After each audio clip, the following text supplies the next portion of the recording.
मेरा प्रश्न ये है कि जैसे हम बात करते हैं कि डिवाइन सपोर्ट सिस्टम है या इजोटेरिक ग्रुप है, जो पूरा एक पॉजिटिव एनवायरनमेंट बना के रखती है और सहायक होती है जो साधकों की एक साधना को आगे बढ़ाने के लिए।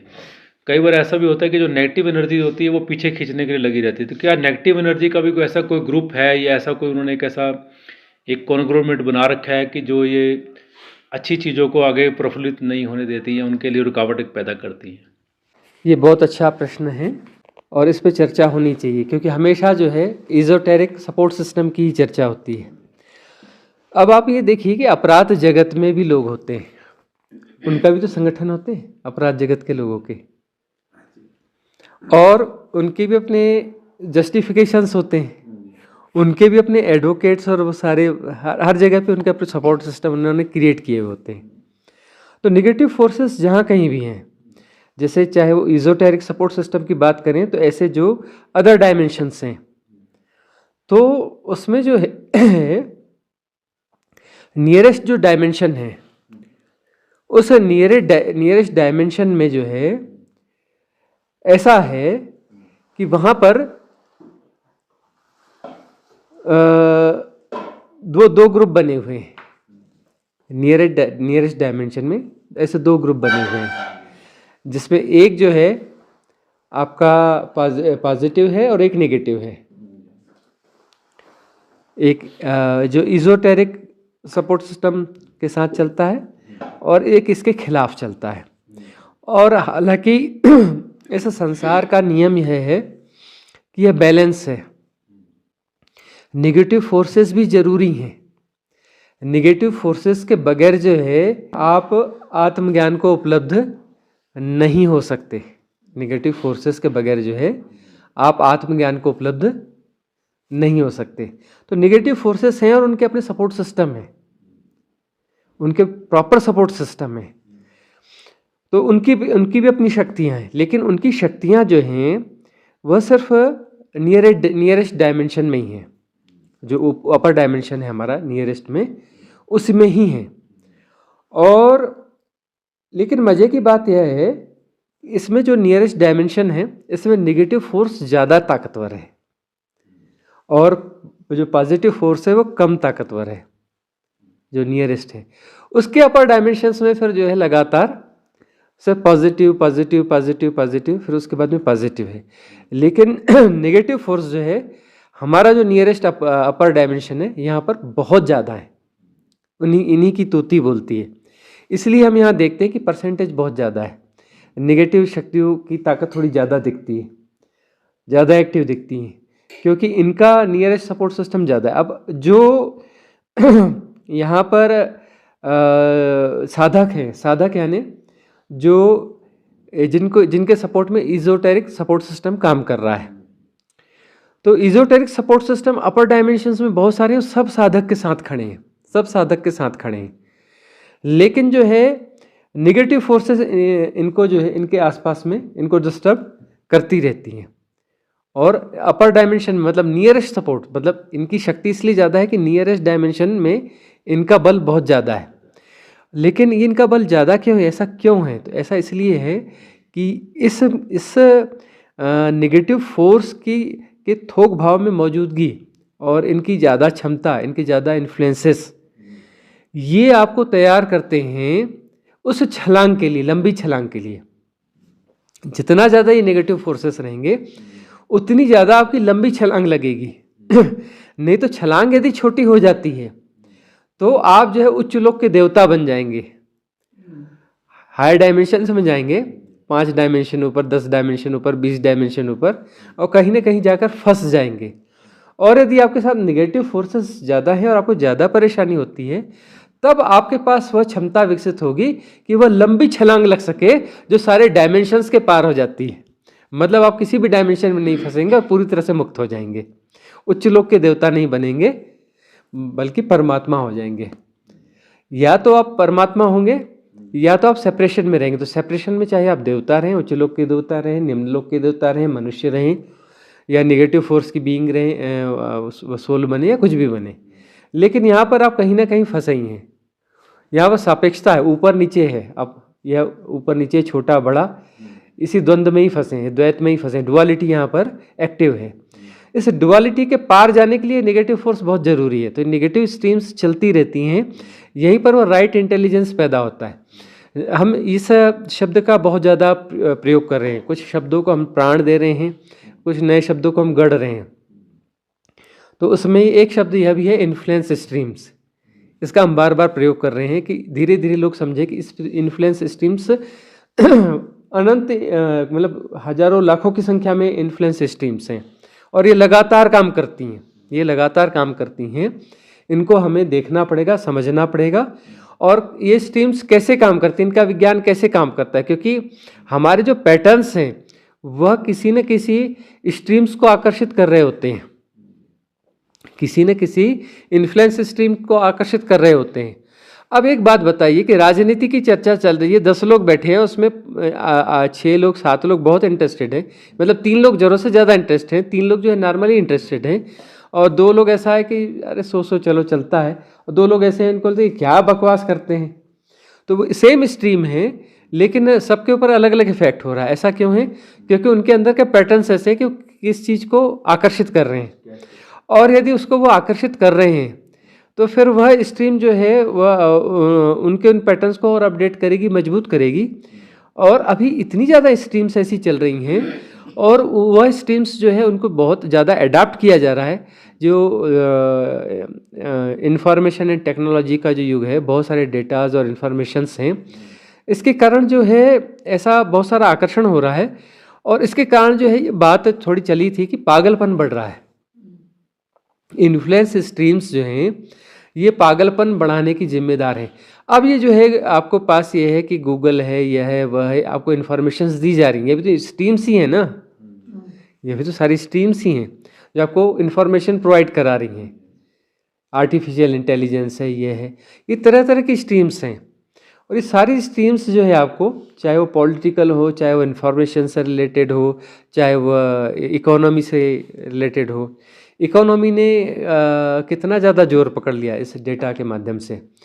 आप ये देखिए कि पहले कभी जो है वो 20 मिनट का एक समाचार भर आता था, है ना, दूरदर्शन में, जो रात को सिर्फ, और सुबह शायद 5 मिनट का ऐसा कुछ आता था, वही बाद में चालू होता। पहले तो सिर्फ 20 मिनट का कुल समाचार आता था, उसमें कोई एक आध न्यूज़ भर आती थी जो इकोनॉमी से रिलेटेड होती थी। बाद में वो बढ़ता गया, इकोनॉमी वाला होता चला गया, बाद में इकोनॉमी की न्यूज़ अलग से आने लगी, बाद में इकोनॉमी के चैनल बन गए और न जाने कितने चैनल बन गए और बहुत हिट चैनल हैं। मतलब इकोनॉमी से संबंधित कोई भी चैनल है तो हिट रहेगा ही। इकोनॉमिक्स टाइम्स करके एक ही पेपर आता था, अब जो है इकोनॉमी पे बहुत सारे पेपर आते हैं और ये जो बहुत हिट हो गए, बहुत ज़्यादा बिकते हैं। अभी ये बाकी पेपर्स बिकने बंद हो गए, इनके पेपर्स बिकने कम नहीं होते, इनके पेपर्स बढ़ रहे हैं। तो ये जो है ये वाली स्ट्रीम कितनी आगे बढ़ गई।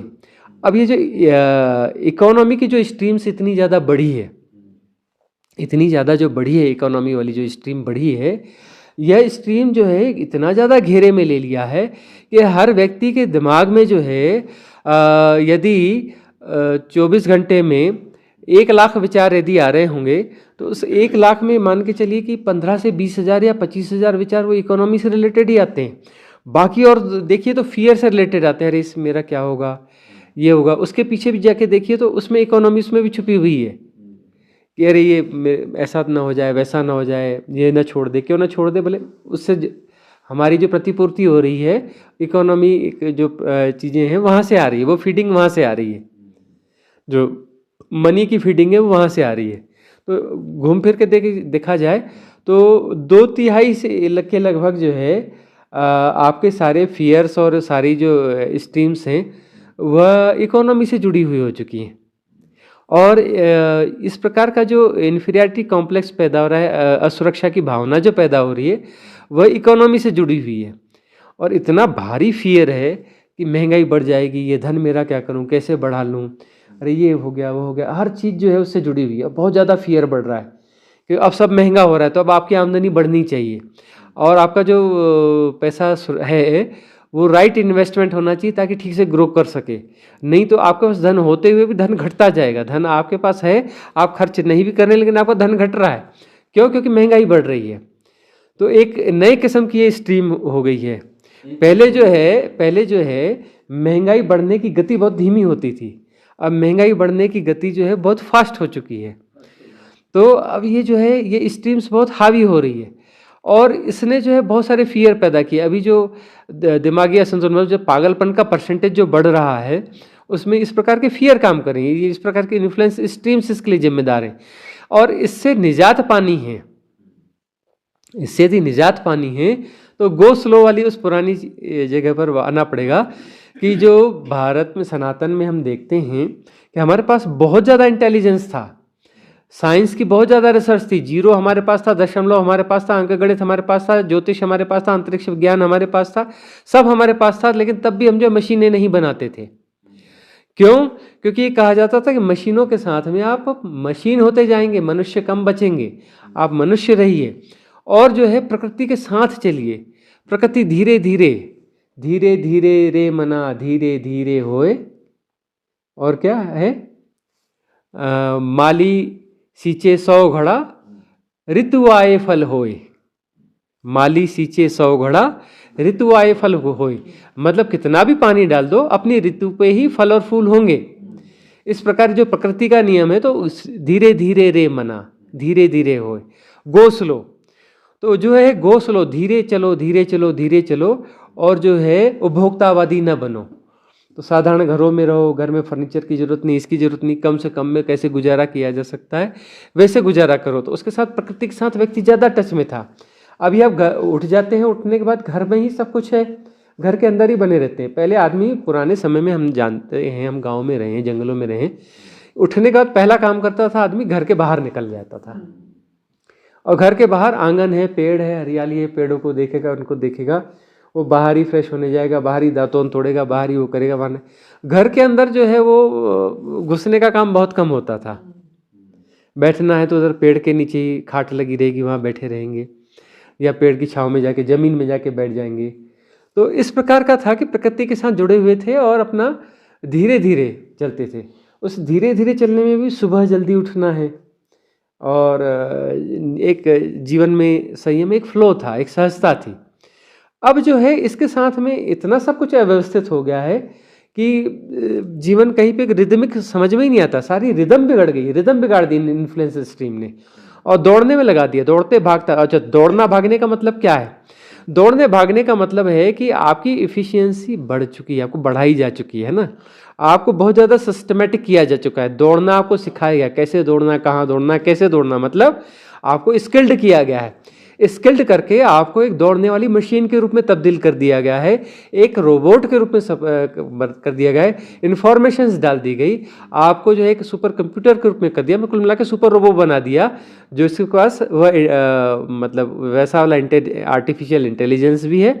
ये आर्टिफिशियल इंटेलिजेंस ही हुआ, तो बहुत सारे डाटा के साथ में, और आप बहुत सारे फियर देख के, और ये कि ये टारगेट, ये अचीवमेंट, ये जो कॉर्पोरेट कल्चर, ये सब जो है आपको मशीन बना दिया गया इसमें। अब आप जो है, अब मनुष्य के साथ यही हो रहा है कि वह जो है मशीन की तरह जी रहा है, और बीच बीच में उसका मनुष्य आ जाता है। मनुष्य आ जाता है तो वो ढूंढता है कि मैं कहाँ मनुष्य हूँ, तो फ्रस्ट्रेट हो जाता है कि भाई मेरी स्वाभाविकता तो है ही नहीं। धीरे धीरे रे मना धीरे धीरे होए, हम तो धीरे धीरे वाले, मतलब प्रकृति के साथ चलना है। हम प्रकृति से आगे दौड़ रहे हैं, प्रकृति से आगे दौड़ रहे हैं, यही पागलपन है। सारा पागलपन ये है कि हम प्रकृति से आगे दौड़ रहे हैं। प्रकृति से आगे नहीं दौड़ना है, प्रकृति के साथ चलना है। प्रकृति के साथ चलेंगे तो समस्वरता में आ जाएंगे, रिदम में आ जाएंगे।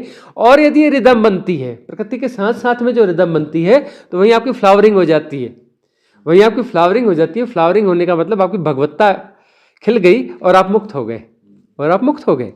मतलब प्रकृति के साथ होते ही, उस संगीत के साथ, उस समस्वरता के साथ, प्रकृति में लगातार सब कुछ समस्वरता में है, एक खूबसूरती में है, एक सहजता में, एक सरलता में है, और वहाँ पर इसलिए फ्लावरिंग है, वहाँ हमेशा आनंद है। तो जैसे अब सहजता सरलता में आते हैं, जो प्रकृति के साथ में है जैसी है, तो हमारी फ्लावरिंग हो जाती है, हम मुक्त हो जाते हैं। हमारे मुक्त न होने का कारण यही हो सकता है कि हम प्रकृति के साथ नहीं हैं। हम अपने आप को प्रकृति से अलग, प्रकृति से ज़्यादा, प्रकृति से आगे मानते, प्रकृति का मालिक मानते, है ना, इस प्रकार से। और ये हमारी असहजता है, हमारी असहजता इतनी है कि हम प्रकृति से अपने आप को अन्यथा मानते हैं। यदि हम प्रकृति के साथ चलते हैं तो प्रकृति के साथ चलते चलते प्रकृति जो है, प्रकृति को हम देख पाते हैं, हमारी देखने की दृष्टि जो है, दृष्टिकोण मिट जाते हैं, दृष्टि जाग जाती है, सम्यक दृष्टि हो जाती है, और जो है प्रकृति के साथ साथ हम कदम ताल करते हैं, प्रकृति के साथ साथ हमारा चलना होता है, प्रकृति के साथ हम सहज होते हैं, तो हमको पुरुष जानने लगता है। हम कौन हैं? हम हैं प्रकृति, और दो हैं, एक प्रकृति है, एक पुरुष है। तो प्रकृति प्रकृति की तरह हो गई, तो पुरुष प्रकृति को जानने वाला हो गया, साक्षी अपने आप हो गया। मतलब अभी जो मैं हूं, अभी मैं प्रकृति हूं, क्यों? क्योंकि और ऐसी प्रकृति हूं जो कि द्वंद्व में पड़ी हुई है, जो कि असहज है। असहज यानी जो प्रकृति से आगे है या प्रकृति से पीछे है। प्रकृति होते हुए भी जो है वो जो है, लेकिन उसको ऐसा लग गया कि नहीं मैं कुछ अलग हूं। क्यों लग रहा है उसको मैं प्रकृति से अलग हूं? क्योंकि प्रकृति से आगे दौड़ रहा है या पीछे है, आगे है या पीछे। पीछे का तो खैर मतलब नहीं था, हम आगे ही दौड़ने की बात करते हैं। पीछे रह गया तो डिप्रेशन में आ गया, आगे रह गया तो एक एक्साइटमेंट में आ गया। तो उसे क्या लग रहा है कि मैं अन्यथा हूं। यदि वो प्रकृति के साथ में है, धीरे धीरे रे मना धीरे धीरे हो, यदि धीरे धीरे प्रकृति के साथ में है तो प्रकृति ही हो गया। और प्रकृति हो गया तो प्रकृति को जाना जा रहा है। कौन जाना जा रहा है? कौन जान रहा है? जो पुरुष है, जो साक्षी है ना, जो कि जिसे हम आत्मा कहते हैं। तो वहां पर जो है शरीर मैं नहीं हूं, अपने आप प्रकृति के साथ चलेंगे। अब संक्रमण का ध्यान है। संक्रमण का ध्यान क्या है? धीरे धीरे चलो, चलते हुए जानो अपने आप को, है ना। हम कह रहे हैं कि भोजन करते हुए अपने आप को देखो, या करते हुए अपने आप को देखो, सब हर चीज में अपने आप को करते हुए देखो, मतलब मैं शरीर नहीं हूं, यह भाव। अब प्रकृति के साथ में आप स्लो मोशन में आ जाते हैं, प्रकृति अपने नॉर्मल सहज प्रवाह में, उस सहज प्रवाह मतलब स्लो मोशन में आ जाते हैं। तो उस मोशन में जैसे ही आ जाते हैं तो जो जानने वाला है वह जान रहा है और सब हो रहा है। वहाँ अस्वाभाविक कुछ है ही नहीं। अस्वाभाविक कुछ नहीं है तो दृष्टि में कोई बाधा उत्पन्न नहीं होगी। अब कोई चीज़ जरूरत से ज़्यादा तेज गति से भाग रही है तो आपकी आंखों से पकड़ नहीं पाएंगी। कोई चीज़ सहजता से जा रही है तो आपकी आंखों से बराबर पकड़ पाएंगी। तो जब सहजता से होगा तो शरीर आराम से पकड़ा जाएगा, देखा जाएगा, जाना जाएगा, शरीर को जाना जाएगा, मन को जाना जाएगा। और अब वह जो पुरुष जो है वह इसे जानने वाला होगा, और वहाँ पर बड़ी सहजता से बाकी चीज़ें भी फिर होने लग जाएंगी। पुरुष के साथ में वो बाकी चीज़ें होने लग जाएंगी, और जो है रहस्यों को धीरे धीरे खोला जाएगा, अनावृत होते चले जाएंगे, और फ्लावरिंग हो जाएगी, मतलब मुक्त हो जाएंगे।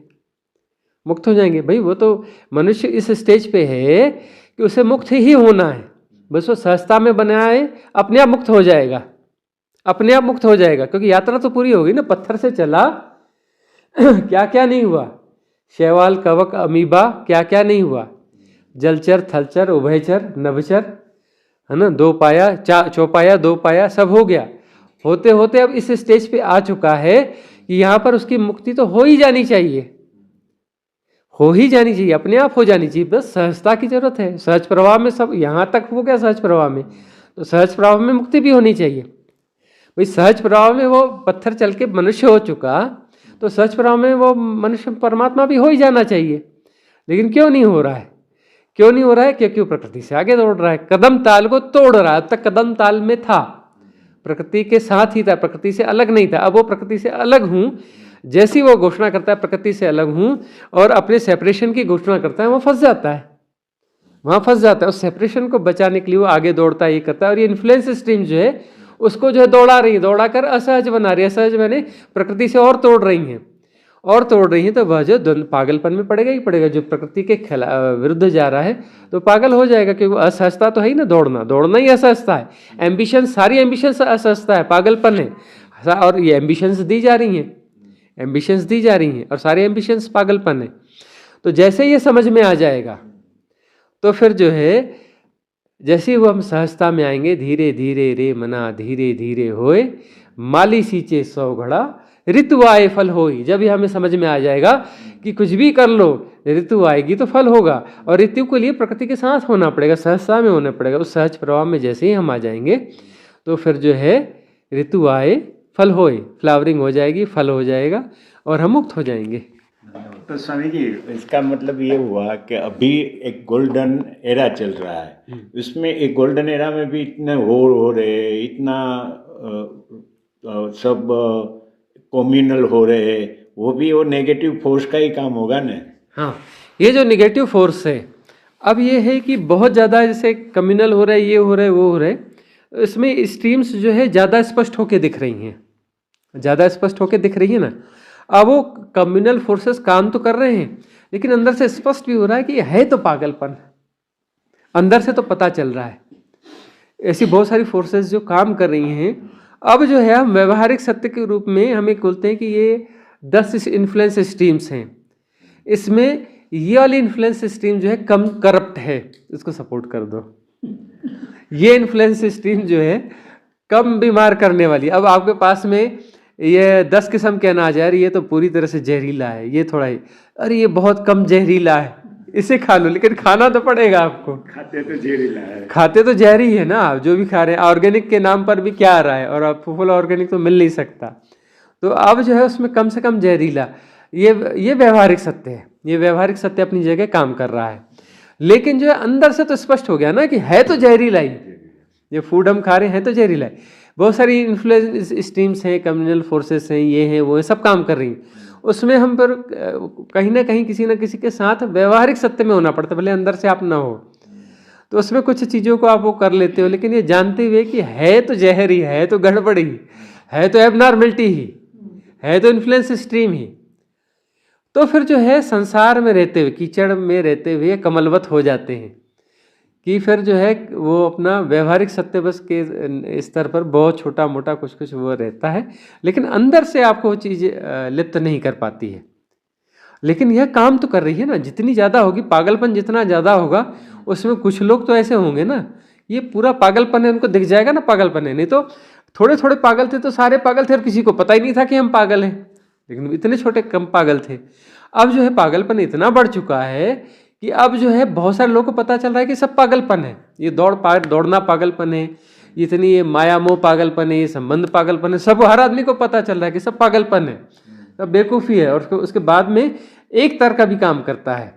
अब जिस होटल में हमें इसके मालिक ने हमें आज कहा, इसके मैनेजर ने हमें कहा, और कुछ कहते रहते हैं कि अरे स्वामी जी आप बात तो बिल्कुल ठीक बोलते हो, ये सब ठीक है, लेकिन कैसा करें, हमारी तो मजबूरी है ना, यदि हम इनके साथ नहीं चलेंगे तो पिछड़ जाएंगे, हम जो है पिछड़ जाएंगे, ये कुछ है। लेकिन अब इसमें बहुत सारे लोग ऐसे भी हो रहे हैं जो ये कर रहे हैं कि एक फाइनेंशियल फ्रीडम ऐसी क्रिएट कर लो, उसके बाद में हम थोड़ा राइट इंटेलिजेंस का प्रयोग कर रहे हैं कि हम ऐसी जगह में क्यों रहें जहाँ लिविंग कास्ट ऐसी है कि 1 लाख रुपए महीना खर्च करो तब लिविंग कास्ट बनती है। चलो किसी कौन सा सस्ता इलाका है, कौन सा सस्ता गाँव है, वहाँ पहुँचते हैं जहाँ 1 लाख नहीं 10-15 हज़ार रुपये में ही गुजारा हो जाए, और जो हमारी सेविंग है उस पर जो है यदि ये मिनिमम इंटरेस्ट और ये वो आएगा तो वो तो उतना हो ही जाएगा, बल्कि थोड़ा बहुत बच जाएगा। तो वो थोड़ा बहुत बच जाएगा तो आगे वाली महंगाई के लिए उसको कुछ और कर लेंगे, छोटा मोटा कुछ ऐसा कर लेंगे वहाँ पर कि भाई जो वहाँ से भी छोटी मोटी अर्निंग हो, लेकिन वो स्ट्रेस ना हो उसका। तो इस प्रकार से लोग सोच रहे हैं।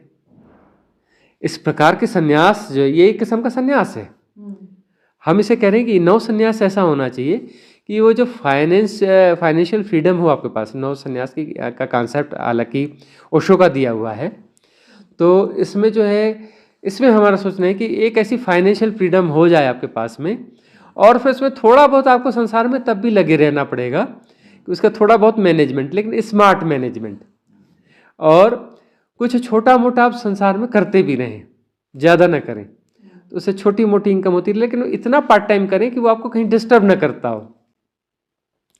करता हो, और वो आपकी साधना में सहायक भी होगा, छोटा मोटा कुछ करना, जिसमें कि वो जो है मेजर इन्फ्लुएंस स्ट्रीम्स को सबको बाईपास कर देगा, मैक्सिमम को बाईपास कर देगा, और छोटी मोटी स्ट्रीम्स रहेंगी तो उसका वो साक्षी सहजता से रह सकता है, क्योंकि वो गोस्लो में चल रहा है।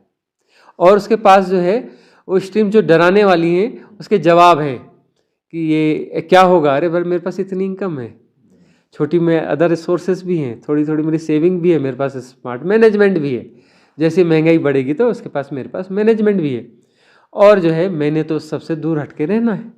यदि आपने डिसीजन लिया, जैसे कोई भी एक फैमिली है, उसने जैसे डिसीजन लिया, दिल्ली है, बॉम्बे मेट्रोपॉलिटन सिटी में रहते हैं, कि हमको फाइनेंशियल फ्रीडम में आना है, तो वो देखते हैं कि जैसे गवर्नमेंट जॉब वाला है तो उसके लिए होता है कि मैं VRS ले सकता हूँ क्या, तो VRS लेने पे उसको लमसम फंड मिलता है और एक पेंशन मिल जाती है, उसके लिए तो सफिशिएंट हो गया। और फिर जो है उसका यदि अपना घर है, सब कुछ है, तो वो कहते चलो यही रहते, या फिर कोई प्राइवेट उसमें है, अब शहर में उसने ज़िंदगी खपाई है, लेकिन एक बात है, उसने वहाँ जो प्रॉपर्टी बनाई उसकी वैल्यू बहुत ज़्यादा हो गई है, उसने अपनी प्रॉपर्टी बेच दी और सारा कुछ लिक्विड कर दिया। और लिक्विड करने के बाद में जो है उसने यही रखा कि एक अपना जो है एक लॉकर रख लेते हैं, इतना गोल्ड उसमें डाल देते हैं, इतना जो है वो सॉवरेन फंड जो है गोल्ड का वो खरीद लेते हैं, इतना पैसा FDs में डाल देते हैं, इतना पैसा जो है हम थोड़ा पैसा शेयर मार्केट में डाल देते हैं, और इस प्रकार से वो करके और इतना पैसा हम अकाउंट में रख के अब जाते हैं गांव में।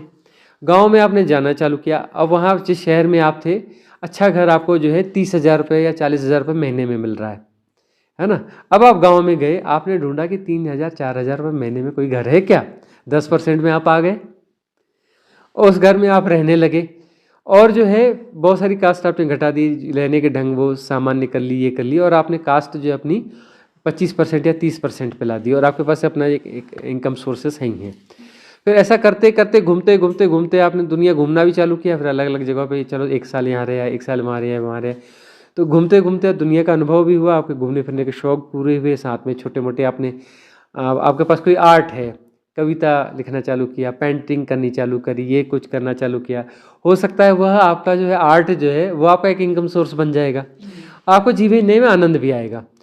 उसको करते करते फिर आपको समझ में आएगा कि नहीं ये इस जगह रहना ठीक है, तो आपने कोई जगह चुन ली, उस जगह आप सेटल हो गए उस जो छोटी मोटी पूंजी में, क्योंकि वहाँ सब कुछ सस्ता है, तो आपने छोटा मोटा कोई घर अपना बना भी लिया और वहाँ सेटल हो गए, और आप वो आपके पास एक सोर्सेस हैं ही हैं, इन्वेस्टमेंट आपके हैं, वो आपको कुछ ना कुछ दे ही रहे हैं, और बड़ी आराम से आप सर्वाइव कर सकते हैं उसमें, आप बहुत आराम से सर्वाइव कर सकते हैं।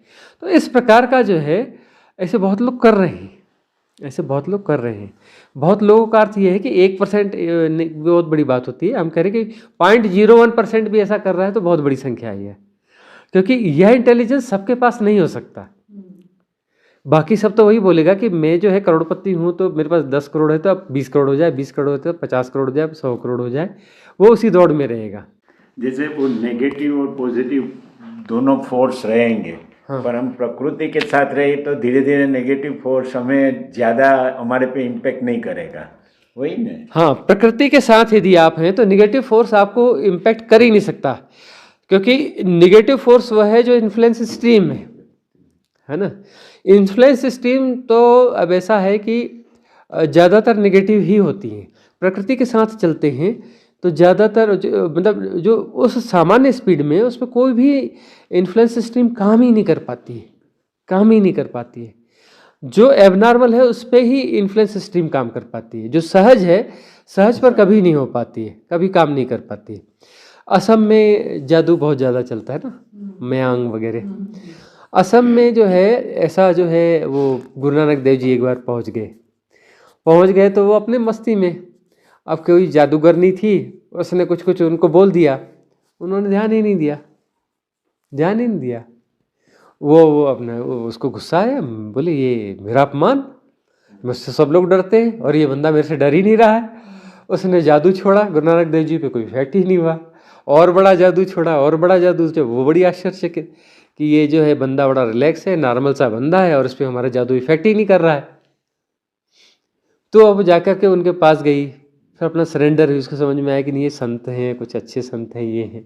फिर पूछा कि महाराज बताइए कि मेरा जादू आप पे असर क्यों नहीं किया।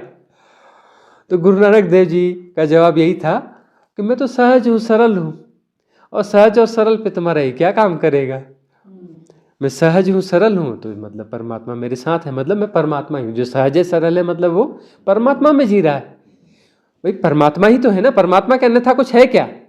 परमात्मा के अन्यथा कुछ हो सकता है क्या? क्या यह पेड़ है? आपको पेड़ दिख रहा है क्योंकि आपकी इन्फ्लुएंस स्ट्रीम्स हैं, उसके शिकार हैं आप। परमात्मा ही है, परमात्मा के अतिरिक्त कुछ होता ही नहीं है। यदि आप सहज है, सरल है, तो परमात्मा ही है। तो आप परमात्मा से अन्यथा कैसे हो गए? आप प्रकृति के साथ हैं, मतलब प्रकृति ही है।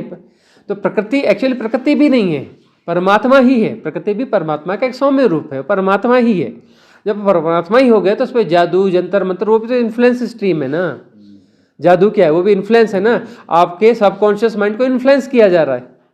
जादू का मतलब आपके सबकॉन्शियस माइंड को इन्फ्लुएंस किया जा रहा है और वो जो है आपको ऑपरेट किया जा रहा है, हैक करके आपको ऑपरेट किया जा रहा है, उसमें जादू भी काम नहीं करेगा क्योंकि आप सहजता में आ गए, सहजता में आ गए तो कुछ भी काम नहीं करने वाला है।